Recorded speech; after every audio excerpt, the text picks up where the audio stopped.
Welcome, everyone, to the December Global Read for the Charter for Compassion. This is our last global read of the season, and we're really excited about the book that we'll be presenting today, Inner Harmony, by Jon Kolkin. And it's certainly a wonderful book in terms of photography, and in fact, an outstanding book. But also, as in all photography books, there's actually text. And so we really welcome you to not only look at the pictures, but to read the text as well. And for people who are familiar with our Global Read presentation, what we usually do is that we have a facilitator, a host, who interacts with our author, and in this case, our author and photographer. And so here's Jon Kolkin, and you can see if he's changed much from the time that we were given this picture. That's always an interesting phenomena that we uncover. And today's facilitator is Lance Hidy. And Lance has a wealth of background in design and aesthetics that he is bringing to this conversation. So we would love to welcome Lance as well as Jon. Lance, I'm going to turn it over to you. Well, hello. It's a great honor to be here, and I'm very proud that Jon invited me to play this role today. He and I have known each other for nearly 3 years when he approached me and asked if I would be willing to serve as his agent and designer of this book, Inner Harmony. And so we've been friends, good friends, and talk almost weekly for almost 3 years. So Jon and I have gotten to know each other pretty well. And Jon is a physician who also happens to be a brilliant photographer, and he loves world travel. And these three passions of his have all come together in this book. In 2007, I think Jon made his first visit to Asia. He went to Nepal, and his first visits were to Vietnam, and he visited Vietnam and Nepal 4 times early on. And then between 2007 and 2019, he made 9 consecutive annual visits to Asia. And that's when most of the photographs for this book happened. And here for scale, it's a big book. It's almost 9 by 12 inches. And it's bilingual in German. The publisher Tenoyas is in Germany. And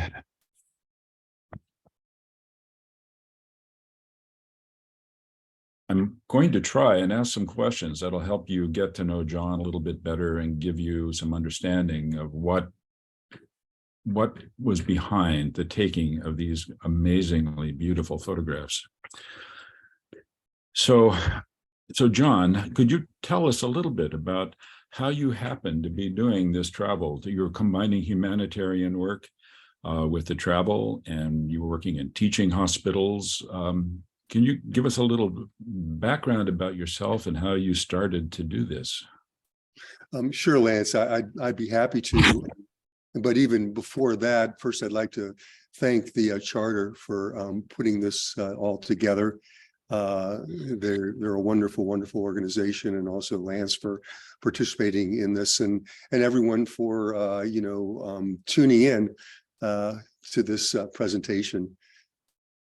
So a little bit about my background. I don't want to spend a whole lot of time on it, but I guess one way to summarize it is that I've been very fortunate throughout my life to be able to somewhat balance all the different things that are of interest to me, and not just be labeled as being either by my profession or something else.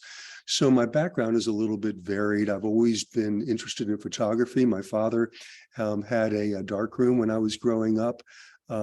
So I would sneak in every once in a while. So I always carried a camera around, always interested in sports and music. I toured Europe with the American Youth Symphony, and also interested in the medicine and science and health, and how to help other people. So I think this combination of things has kind of followed me my whole life. So I've been very fortunate to be able to reasonably well balance all that. No formal training in photography. I took some darkroom classes at night while I was going through my residency. So actually, that's pretty much my background. I'm happy to go into more details later if people are interested, but I want to keep it fairly short and not talk too much about myself from that perspective. So what motivated you to start traveling, and why did you travel? How did that happen? Where did you go? Sure. Again, great question. And I've always been interested and fascinated with kind of expanding my horizons. And I guess my first real experience with that, as I alluded to before, was when I was a member of the American Youth Symphony. We did a 10-country European concert tour. And I guess that whet my appetite. That being said, as a physician, it's always been important to me not only to help be of some support to people in the United States, but more broadly. So there's an organization called Health Volunteers Overseas. It's been around for decades, and it really gets people, physicians, embedded into a teaching environment and in an under-resourced country.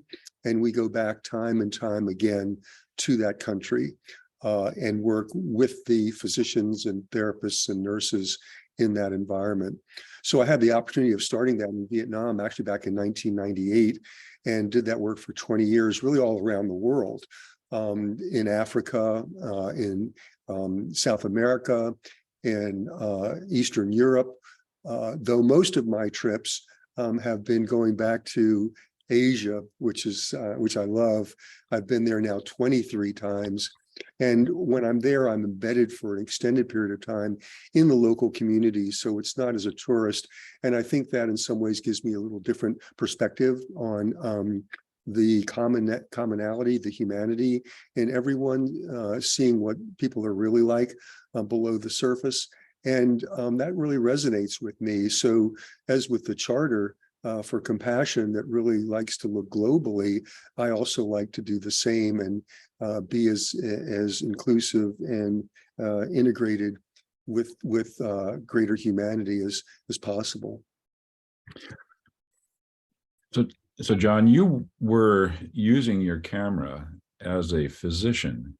You were using it to help people understand some of the medical conditions that you were teaching about and helping people solve. But then your use of the camera sort of just migrated into this other realm that shows up in this book. Can you talk a little bit about how that happened, or how you were using the camera as a physician too? Sure. Well, the one thing I look at is synergies and win-wins. So I was already interested in photography well before I even considered going into medicine. That being said, in medicine, it's important to communicate certain ideas, particularly in a teaching environment, whether that be overseas or whether that be in the United States, because let's face it, over 60% of people are primarily visual learners. And it's important for them to be able to communicate visually with something. So in a medical setting, it's important for me to capture a condition that someone might be experiencing with my camera. I specialize in anything that can go wrong from the tip of the finger to just above the elbow. I'm happy to do consults later. If people are interested, feel free to give me a call, even though I'm not officially practicing in the United States anymore. I still get calls probably about 3 times a week from people about various things. So feel free. But anyway, in those environments, it's really important to focus in on what's really going on, to get down to the core of what's going on, and to think about that mentally before I take the photograph, because I really can't stop the flow of patient care, whether in the examination room or in the operating room or in therapy or whatnot. So that skill set has been really helpful for me as a photographer in other settings, as an artist, if you want to call it that. And if people take a look at this particular book, you'll hopefully see that I'm really trying to dive down deep into what's the essence of what's going on here. And in this case, what's the emotion of what's going on here? So it was very complementary. And when digital photography became available, it became much easier for me to do that, even though I was doing photograph with film before in my medical practice. So you had been traveling to, I think, 4 different continents. You're traveling all over the world. And when you started to make your first visits to countries that had Buddhist culture, something happened. You felt at home there, and that began your focus on visiting countries where Buddhism was prominent. Tell us how that felt. What was it about the Buddhist countries that attracted you? Well, we all have innate instincts, things that just feel right to us. And for better, for worse, for whatever reason, that seemed to be me when I would go to Asia. Those that believe in reincarnation, which is a whole other conversation, I would say that I was probably previously one of my lives or more of my lives were in Asia. But I know I'm generalizing, and I'm speaking now mostly about Asia, but also somewhat about Buddhism. What I've found is an ability to step back more, slow things down in those countries. People tend to be more aware, engaged, more personal. And again, I know I'm generalizing, but let me just give you an example. So throughout Asia, not just among Buddhists, if you're going to hand someone a business card, you don't take one hand and just flip it, to them. What you do is you take the card in 2 hands with it facing them, the same if it's a book that if I wanted to give, my book as a gift to somebody, I would hand it to them this way, facing them. By doing that, it's a matter of me physically facing them. It's an intentional act, and it's a sign of respect. A small little thing, but it means a lot. Just the same idea of having eye contact. When we're here in the West and we're kind of rushing around and doing things, sometimes you don't get the feeling that people are really engaged, that they're really focused, that they're really present. There's not that eye contact. There's not necessarily that genuine feeling. And I found that more and more in Asia, and particularly with Buddhists, who tend to really focus on this concept of being present, presencing, as I call it, and being engaged, being able to focus on the present. And that's a real challenge, regardless of who you are, where you are in the world. But I think they tend to have a better ability to do that than at least I did before. So I've learned a little bit by being in that experience. And what I try to bring out in the book is some of the things that are related to these various concepts of how to engage in a more authentic way, both with others and with ourselves. So your photographs appear very candid. The sitters or the subjects often appear to be unaware that you were there with your camera. Sometimes they're looking at the camera, but often not. And not only that, often you were photographing in very private quarters and behind the cloistered walls of nunneries and monasteries. And here you are, a tall Western man who only speaks English.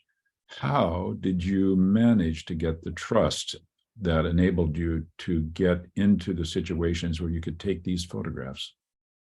Well, great question. And actually, to back up a little bit about speaking English, even speaking English is a little bit of a challenge for me. I'm dyslexic. We didn't have that term way back when, but I am dyslexic. And so communicating verbally is a challenge for me. I don't typically read books, at least not ones that have a lot of words in them. So for me, my mode of communication tends to be more visual. So a lot of it has to do with a couple of things. Number one, when I'm in those environments, as I mentioned previously, I'm embedded in the community. So I'm not a tourist running from place to place to place. So I'm dedicating a specific extended amount of time in a location. The people that are my hosts know frequently that I'm also an artist with a camera. They know something about how I use my photography, and that's all plays into it. So a lot of times, and I get into this in the book, where how this series came about. People can read about that, but basically, I get introduced to these various settings, and I always have an interpreter, either one that's at the nunnery or the monastery, or a physician or someone else that brings me to that location. So we try to plan things out ahead of time. My camera is typically in a backpack. When I walk in, I really want to engage with the people. I really want to show that respect. I want to take time to learn more about them and their environment, and also have a conversation about how I might use the photographs, how I will offer them to them for their use in their monastery or nunnery at no charge. I just got back from India 3 weeks ago, and I was living at a nunnery, and it's a long story about how I got permission to be there, but carte blanche to photograph. And again, I've already sent them some of the photographs I took. They asked for them so that they can use in publicizing the festival that they just had. So a lot of it's that, and just sitting down and being calm. As far as taking the photographs themselves, I try to blend into the background. I spend a number of days typically in a location. We'll be horsing around. I'll be playing around with the nuns and doing all kinds of crazy stuff and getting to know them more as human beings. And after a while, I just kind of blend into the background, and they don't pay a whole lot of attention to me. The photographs are never staged.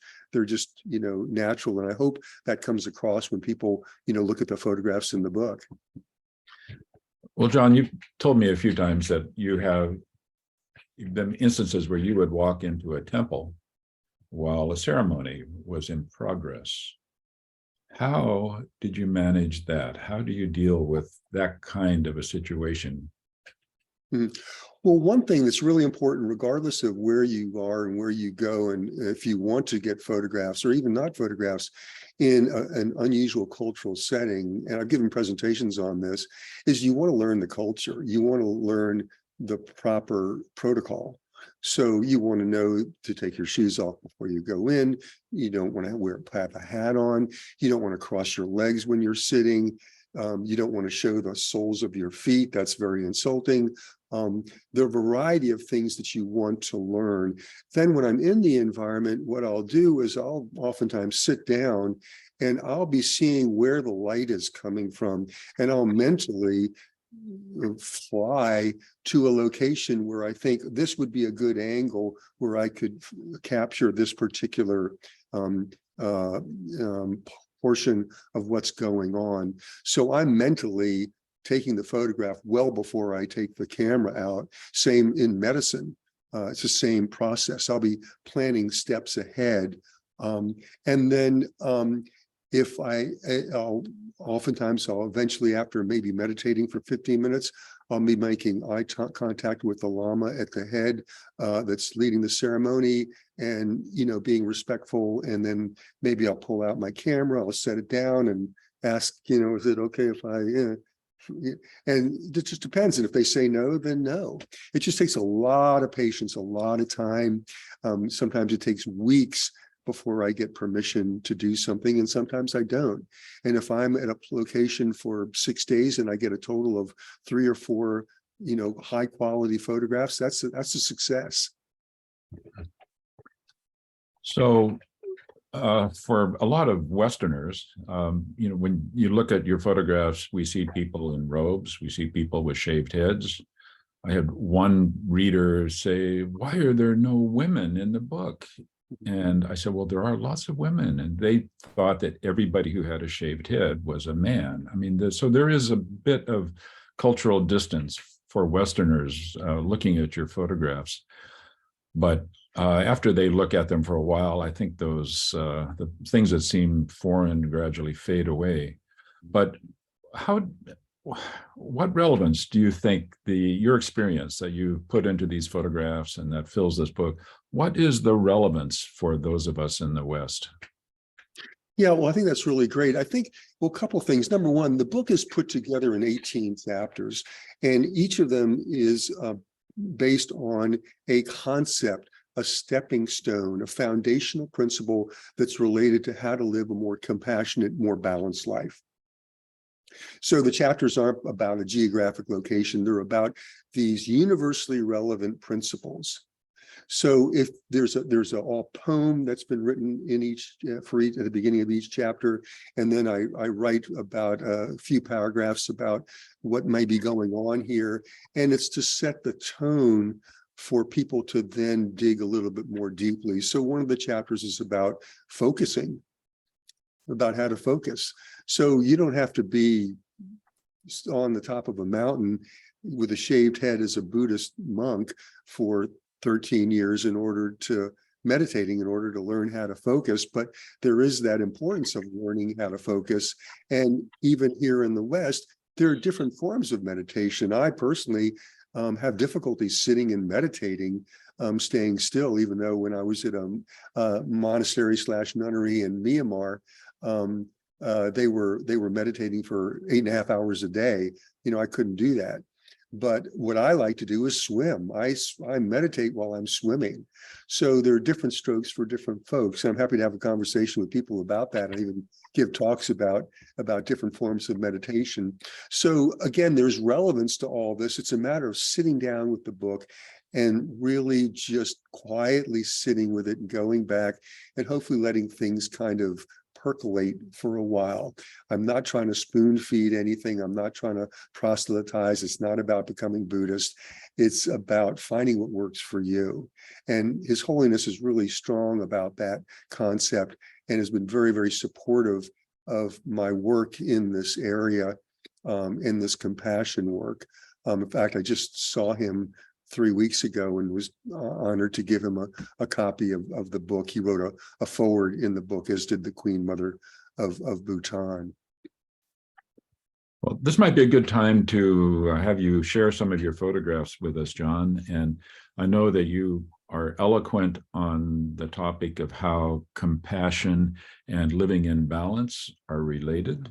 And there's no better way to talk about it than while we're looking at your photographs. So is this a good time to do that? What the heck? Why not? Good. I never get tired of looking at your photographs. So what I'll do is I'll pull this up and just here, this is His Holiness a few weeks ago. That's in Dharamsala in India. And he was again kind enough to allow me to spend a little time with him there. But I'll just pull up maybe a couple of photographs, and hopefully that'll give you some idea of what we're talking about. So this is in the Compassion Embodied chapter, and it's about compassion for other human beings. It's called Nurtured. And the idea here is this is the concept of this photograph was taken in India. And I was sitting with one of the senior monks. He invited me into his private quarters, and I was asking him about his family. And after a while, it became clear that he was talking about not his biological family, but the monks that raised him. He entered the monkhood at age 6. So this is another little boy. He, the day before, was horsing around, rolling around in the ground, playing cricket. We were all fooling around. So again, he already knew me. This was not posed. But if you look at the photograph, this is all about humanity and being interconnected. You notice there's a hand on the top of his head. Throughout Asia, not just among Buddhists, you would never dare put your hand on the top of a child's head unless it was a member of your own family. The head of the mind is a sacred place, as is the heart. One hand over his heart. The heart mind throughout Asia is considered interconnected. This is this concept of compassion married with wisdom. So you can't separate them. Some people are just too much that they want to do a good thing, but they're not guided by wisdom. So even though their intentions are good, things get screwed up. So this is all about the importance of using both the heart and mind, about how we're all interconnected, and we're also interdependent.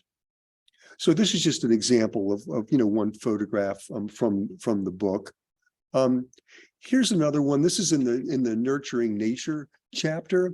This is the only time I've ever seen an animal actually inside a temple during a puja ceremony. So I really had to take this photograph. But in this chapter, I start talking about compassion for all sentient beings, but then I also throw in photographs like this.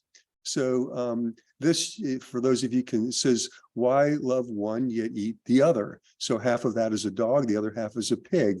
So, I'm trying to raise consciousness about how do we look at things, and maybe there are different ways to look at it. And also not that there's just one way of looking at things. So as an example, when I was in Bhutan one time, I was invited to someone's home for dinner. The wife of the physician had, I'm sure, cooked for days preparing the meal. And I asked someone in the market, were there some flowers that I can take? Because in a lot of other countries, I'm used to bringing flowers as a thank you gift. And the lady kind of looked at me oddly and said, why would you want to take flowers? You would have to cut the flowers, and that would kill the flowers. And flowers need to be outside where everyone can enjoy them. So again, it's kind of like a aha moment. We all have our different ways of looking at things, and not to be judgmental of others just because it's not traditionally the way we might look at things. Another chapter is about caring for one's temple. It's about compassion for self. Again, all these things need to be balanced. That's the idea of the book, Inner Harmony, Living in Balance. We have to balance all these things together. And then this is, again, a chapter about wisdom, about healing wisdom, about the importance of wisdom if we want to be truly compassionate.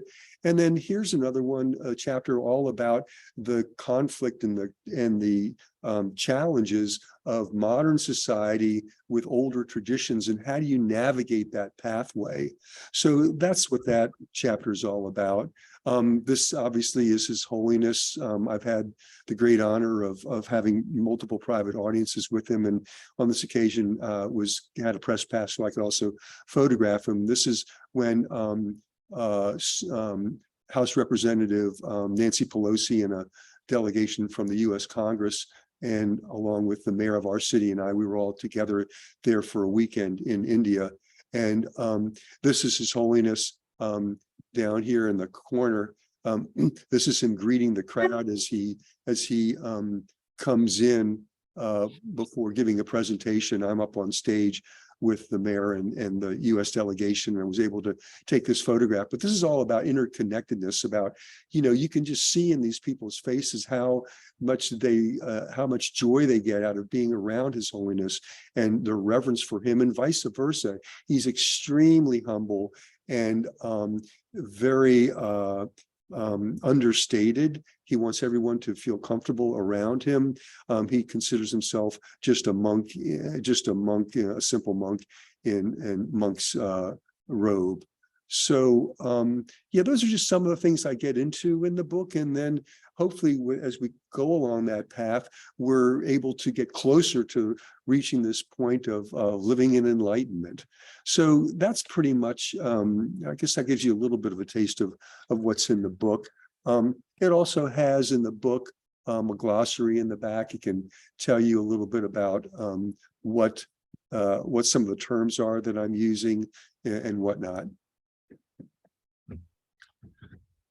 So, as you said earlier, John, most of us aren't going to live a secluded life meditating on a mountaintop. So what are some tips that you might have to help the rest of us lead a more balanced and compassionate life? Great question. And I'll just go very, very, very briefly. One is to follow your instincts. don't let others define your path. I hope I've kind of alluded to that at the beginning about how I've tried to live. And another thing is I have to be honest with myself, and I have to be realistic, see reality as it really is. No, I can't do everything. No, I can't accomplish everything I want. I can't say yes to everything. Sleep hygiene is extremely important. One can't think clearly if one doesn't have a clear mind. Just put the ego aside and greed, those sorts of things, and just try to be yourself. Don't be afraid to go back and reassess every once in a while. Do I need to change direction here? And there are lots of little things that one can do on a daily basis. One doesn't have to go and meditate for 30 minutes at a time. As an example, I'm wearing something that's red. If one decides every time I see the color red, I'm going to think of my heart, I'm going to think of compassion. Well, just by doing that on a regular basis can be very helpful. Having visual contact with at least 3 people and smile as you each day is something else one can do. Wearing a little reminder on one's wrist about gratitude. All those things can be helpful. The other thing is to set oneself up for success, not for failure, by first, if one wants to try something new to help themselves, then to first take baby steps. Say, okay, rather than doing it 7 days a week for 30 minutes, I'm going to do this little whatever thing for 3 minutes, 4 times a week, and then reassess after a month, see if I want to make any adjustments. So all those little things can be helpful. Obviously, there are a long list of other ones. I give presentations that are hours long on this topic, but hopefully that gives you at least some sense of what I'm talking about. Wonderful, John. So, Marilyn, are you interested to ask questions at this point, or would you like John and me to continue? I think it would be great if you could continue. I have invited people in the chat box to please ask questions. And I know that there are a number of people who are present who are not shy. So I think if you ask John another question or two, and we invite people to come forth with questions, that would be the best course for us right now. Well, I know from my many conversations with John that it's been very interesting to me to hear him talk about his interactions with patients, both patients in Asia, in these Buddhist countries, and also his patients in the United States. And the things he has said about the behavior of patients. I don't know if I know you could talk on this for quite a while, John. Do you want to maybe bring up some of your favorite memories on this topic? Well, I think one of the main things, first of all, is not to make any assumptions, not to prejudge, to really listen, to really be open to what people have to say. There's a tendency among physicians, I know they're not alone, but among physicians, to think they know all the answers and to put people into categories or assume certain things. And if one doesn't really listen, then you've lost before you've even gotten started.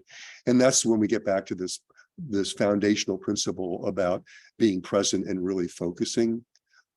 So one of the things I do or was doing when I was in practice in the US was before going into each patient's room, the door would always be closed for privacy reasons, but I would put my hand on the doorknob and I would just take 2 seconds just to feel the doorknob, feel its temperature, its shape, take a breath, remember why I'm there, and then walk into the room. I remember a conversation with a Tibetan physician, traditional medicine, and I asked him what was the main thing that he used in making a diagnosis and figuring out how to help a patient. And he said, listen to the patient. The other thing is that overseas, it's even more important not to have any preconceptions about what's necessary, what can be helpful. Usually when I'm overseas, I'm spending a number of days saying very, very little, even though the other physicians want me to talk and say some, brilliant whatever idea about how to help treat a patient. But I really want to learn from them about what their situation is, what might be appropriate in the United States as far as culture or expectations or resources available to help with a condition, or traditional medicine can be very, very different. So I'm there to exchange ideas. I'm not there to teach anybody anything. So I think that's really important. Also, things that I was taught in medical school, most of them were accurate. But when I'm seeing a situation over years that doesn't really fit with that, then it makes me want to question that a little bit more, and again, look into more detail and maybe rethink things. Einstein, not that I'm in any way, shape, or form, don't confuse me. But he came up with some crazy, wild ideas, and if you just listen to what he was taught, then he never would have come up with any of the ideas. So we all need to do that, whether it's dealing with family members, whether it's any other kind of situation. This is not specific to physicians. This is all of us all the time. So we have a question from one listener, Marge Andre. She was wondering, why are your photos in the monastery black and white, whereas your other photographs have color? Excellent question. So traditionally, I've been exhibiting these photographs, the Inner Harmony series. Whenever I'm exhibiting them in museums and art galleries, it's always been in black and white. And palladium prints, which is an old technique from the 1800s, which is a labor-intensive, expensive technique, 16 steps, because in that technique, the chemicals actually soak into the paper. It's a much more warm and textural and emotional experience. What I'm trying to do, and the reason that I typically like to show them in black and white, is I don't want to have people distracted by color, because that again gets to the superficial. That gets to what we see on the external, whereas the book is inner harmony. What's going on the inside? What's the emotion? So I'm trying to capture in the photographs the emotion of the experience. That's what I'm trying to convey. I'm trying to ask people to sit and absorb the images. Toulouse, as Lance knows, is one of the world's leading fine art photography book publishers. They're one of the top 5-10 in the world. They've been doing this for decades.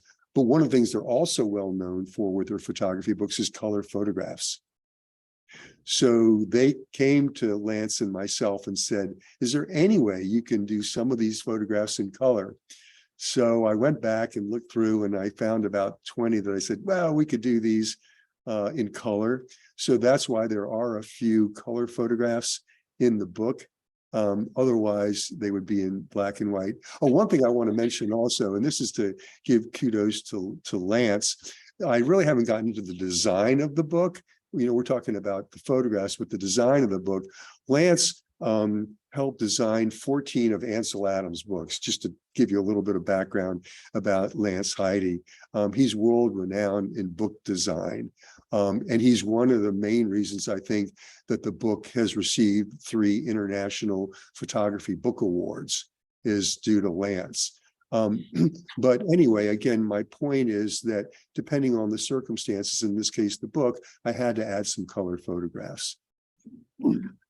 And often that color was muted. It wasn't sometimes the color was strong, but not always. Here is a question from another listener, Mary Picot. I hope I'm pronouncing that right. Your gorgeous photographs demonstrate an extraordinary noticing, an important step toward mindfulness and compassion. The nurtured child photo makes me wonder, how were you nurtured, Jon, as a child to develop your keen ability to notice? Thank you. Whoa. That's a very, very interesting question. And one of the things, and one of the ways of responding to that is just to say, anyone that has any siblings knows that the chance of you and your sibling being very similar, yeah, there's some chance, but then again, it could be very, very different personalities. So a lot of it, for better or for worse, is how we come out of the womb. Our intrinsic nature, or what Buddhists would call our Buddha nature. So I did not have a traumatic childhood at all. It was a very safe environment. I was supported by my parents in that, as I mentioned before, I'm dyslexic. So my two brothers academically were light years ahead of me. So I had trouble reading as a child and had to have a special tutor. So I was getting straight C's all the way through elementary school. And but my mother's thought that there was more in me than that. So when I got to junior high school, which is what we called it back then, on my report card, I ended up getting 2 B's and I think an A in gym or something like that. So my mother took my report card and brought it back to the elementary school and said, see, he can get a B. You know, up until then, I had just gotten straight C's for 6 years in elementary school. So it's having somewhat of a support system. And that some people believe in you, even though the greater world may not think you have much potential. So I think that's kind of the environment that was very helpful for me. Was it ideal? No. Did we have challenges at home? Absolutely. But overall, it was that kind of an environment. So I can see we're going to run the risk of running out of time. We have right now 2 more really interesting questions. So quickly, here's one from Charles Barker. Please share your thoughts about how your work, your book, might be integrated into the medical school student curriculum. Compassion, integrity, education, and training is so needed as part of our medical health care professional development. Thank you. Looking forward to acquiring a copy of your book. Well, thank you for that question. And those in the medical profession have always struggled with this concept of life balance and how to navigate through life in a healthy way. Absolutely no question about it. What I'm trying to do, and anyone that hears this presentation, I know there's a small group on now, but my understanding is that about 10 to 14,000 people end up watching it, you know, in a delayed fashion.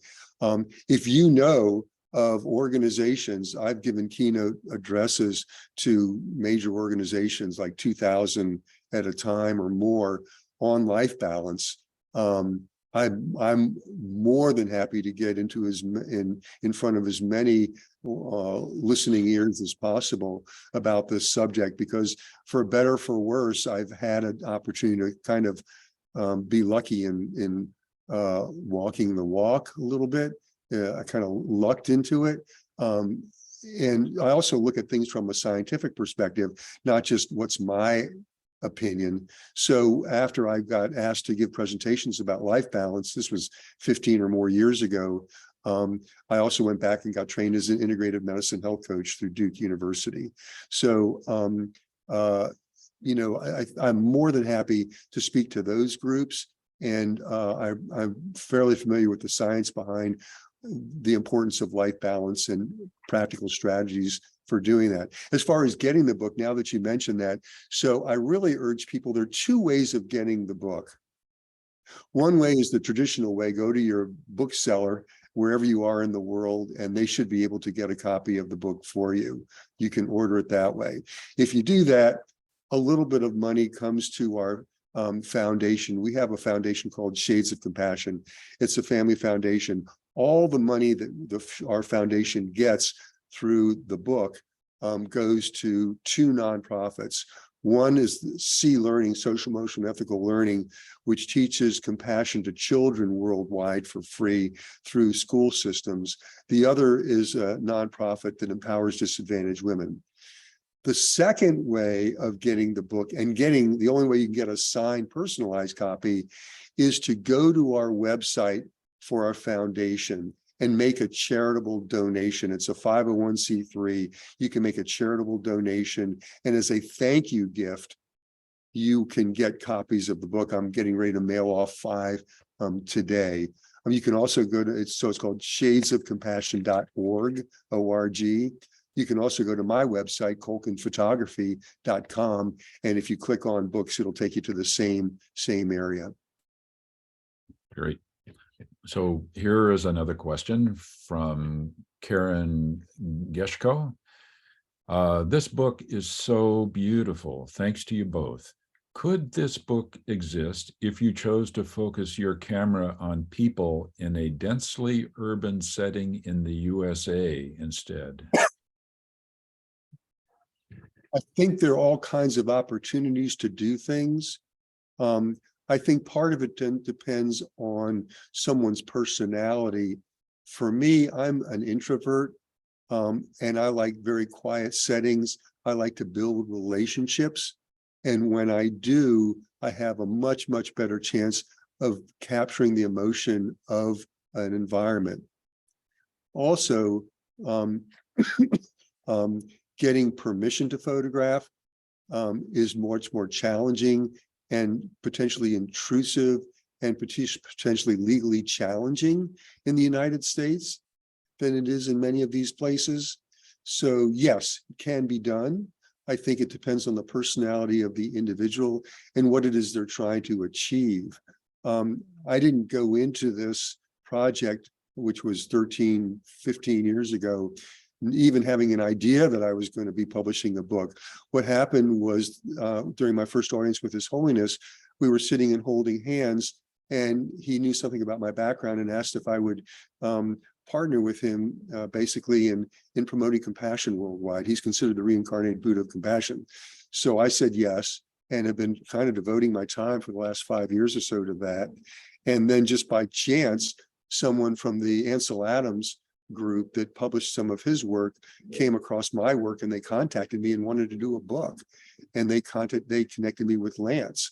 And I thought about it and said, well, you know, this is a project that's worthwhile. It fits in with my objectives and our foundation's objectives and the Dalai Lama's objectives. So, you know, I'll do the book.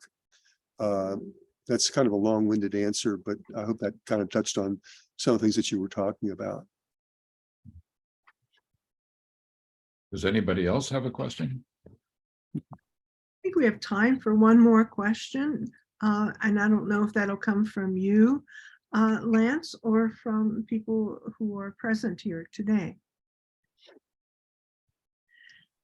I'm wondering, Jon, if you could just, in retrospect, out of all the trips that you've taken abroad and all of the lessons learned, what might be one that has really implanted itself in you?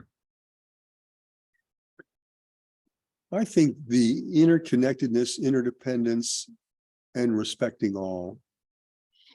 I think that's really the foundational concept.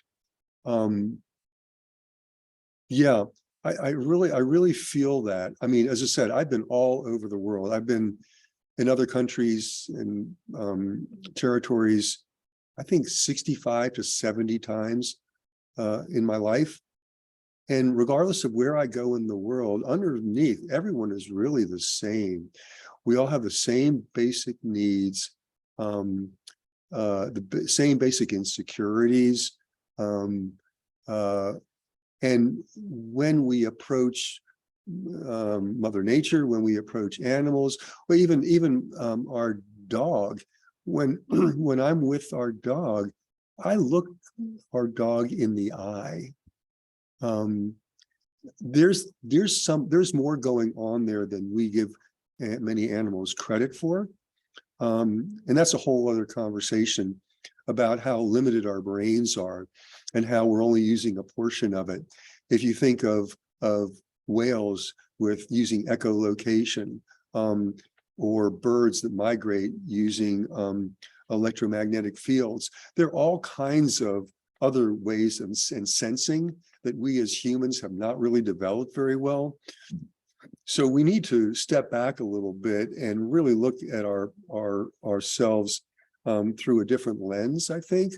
And that's both here on earth and just in the overall scheme of things, whether someone has whatever concept people have about this energy force or God or whatever it might be, we're all part of the whole.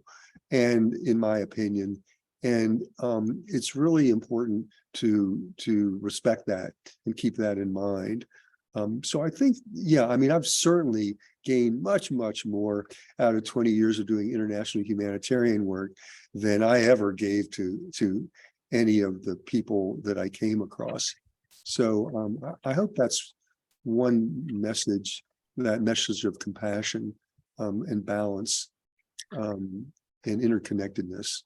That's important. Well, I'd like to comment that Jon practices what he preaches. During the year and a half we were doing the most difficult work on the book, our publisher was going through some very major changes, changeover in management, and they were under a lot of stress. We were lucky to have a brilliant young editor named Roman Korn, who shepherded us through this difficult process over a year and a half, almost 2 years. And he did it very gracefully too. It was such a pleasure to work with him. And I also want to say that the Tenoyas's graphic design staff were always on hand. And whenever I presented any new design ideas, they looked it over. And they are really good book designers there. And they definitely know things that I don't know. And they gave such helpful feedback. We were very lucky to be in the hands of this venerable German publishing company that specializes in visual books like ours. But Jon and I went through periods where it was really difficult. We were under a lot of stress, and we had deadlines, and we were having communication problems occasionally with the publisher.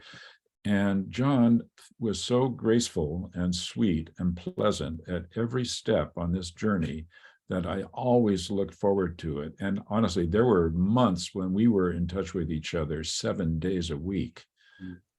And, you know, anytime over a 18-hour period, we might be texting or talking on the phone. And Jon really has taken all that he has learned deep into his heart. And anybody who works with him, as I have done, experiences this and gets to love him more. So I want to say thank you to Jon, and also to our wonderful publisher, Tenoyas. Yeah. Thank you, Lance, for that. And we don't have much time left, but I'm wondering if I might ask the question, what does Buddhism, in your mind, give to each of us about knowing and practicing responsibility to others? A couple of things. First of all, I'm not a scholar, so take everything I say with a grain of salt. As I said, I don't really read, so what I learn is mostly through osmosis and just being immersed in an environment for over 20 years now. So I think there are some fundamental concepts of universal relevance that I've picked up through being around Buddhists. And actually, I have an exhibition that's coming up at the Tibet Museum, the gorgeous new Tibet Museum in India. It's called Sacred Path, Seeking True Happiness.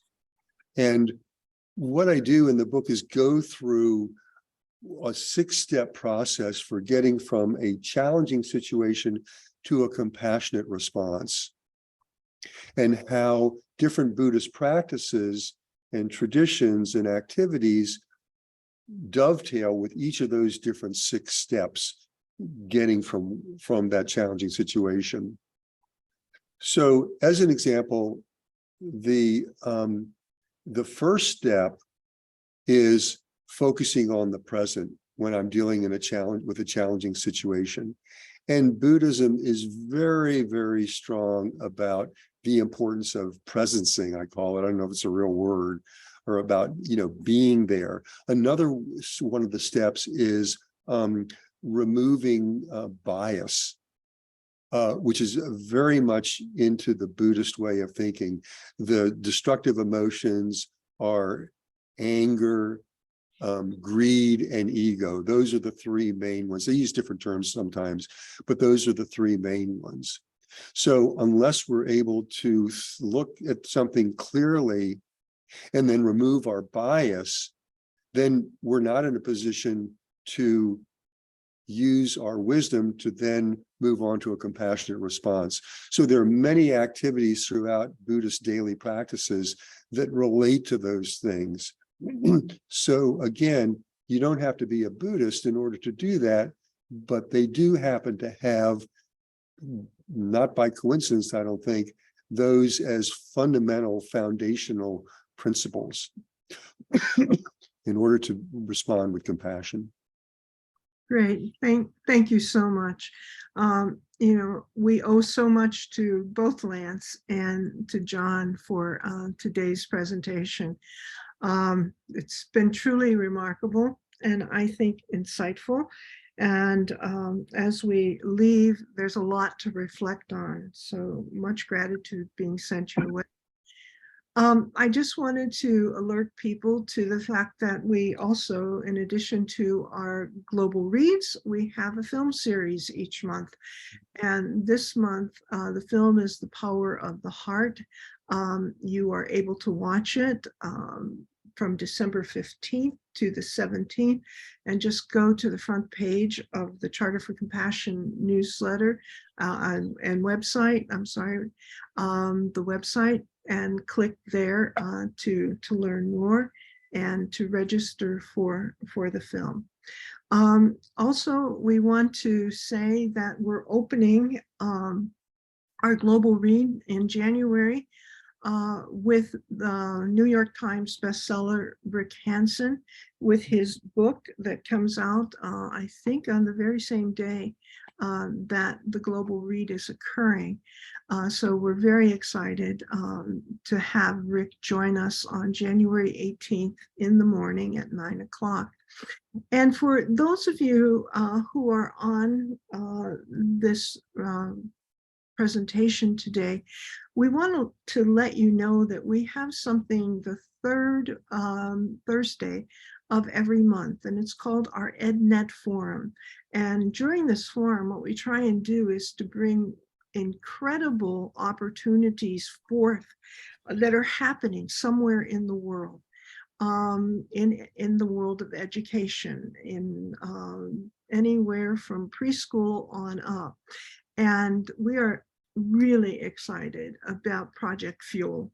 It's an Indian-based group of young people who are doing extraordinary work, not only in India, but in other countries of the world as well. So we thank you for all the support that you have given us this year. It's been a really incredible year. We've had 12 wonderful global reads and film festival films, but also our gala, our 40 Days of Peace, which started last January. But guess what? It's coming again. We're starting on January 14th this year and ending on February 28th with 40 Days of Peace. And then in March, we have our Compassion campaign, which will lead us into Golden Rule. And just to put on your save the date calendar, if you're in Chicago, if you are interested in attending the Parliament of World Religions, the charter will be there with 26 different workshops during the Parliament, as well as our annual gift to the world of our Global Compassion Humanitarian Awardee. And we're really excited about all of the things that we have in store for 2023. Thank you so much for joining us, and we'll see you next year. And happy holidays, no matter which one you celebrate. Goodbye, everyone.